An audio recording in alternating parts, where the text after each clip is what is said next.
So hey everyone, welcome back to another quick and very interesting tutorial. With this quick tutorial, I'm going to show you how you can fix the issue if you are unable to type on the search bar of the taskbar on a laptop or any Windows device.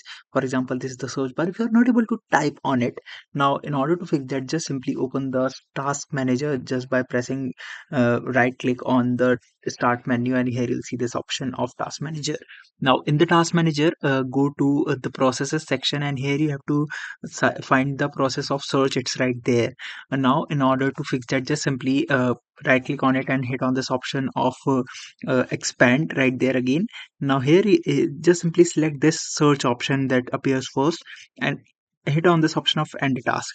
Now what it does is simply restart the search bar. Now again, if you try to open it, you'll notice that it will start working as it works normally.